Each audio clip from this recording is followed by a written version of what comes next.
Thank you, Ana Paula. I have a question for Zoe. Could you please talk a bit more about the process of translating? Because we're talking about the translation book club. How did you approach this? I mean, you said about first doing a workshop in Parachi, but if this was an unusual way of translating, or if you translate, you have a sort of process of translating, and also if you had, if you discuss things with Ana Paula as well. I mean, while if you had doubts, you had to check with her. Um, I mean, once I started the translation, it was pretty straightforward. I'm trying to remember because this would have been the pandemic happened in the middle of all this, so the timing of things got a little bit stretched out. Yeah, I mean, I worked. I think it probably took me about 3 or 4 months to do the translation, and then at the end, I had some questions for Ana Paula.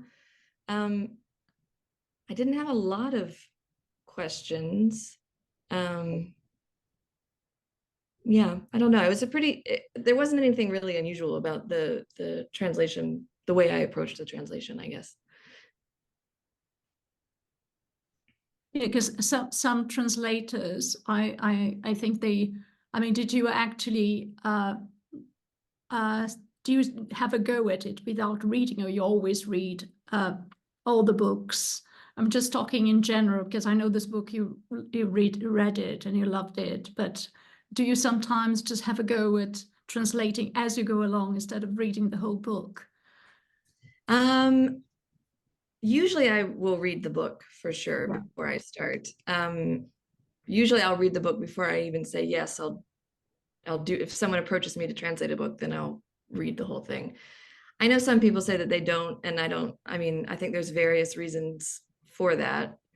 I think a lot of times it's just a matter of time for people more than anything. I mean, I think some people try to say like, oh, I want to be surprised as I read each page and just, translate as a reader would be reading it. And I think that I don't really get that, because by the time you finish translating a book, you have essentially read the book 50 times over. So I think like nobody reads a book as thoroughly as a translator. So exactly, close reading, yeah. really, really close reading, isn't it?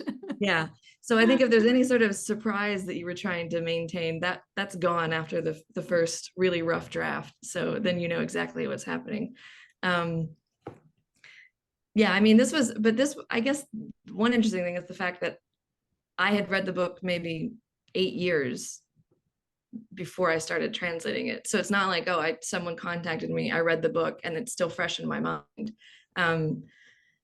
So I'm trying to remember if I did reread the book. I don't think, no, I didn't reread the book. So it's sort of halfway, I guess.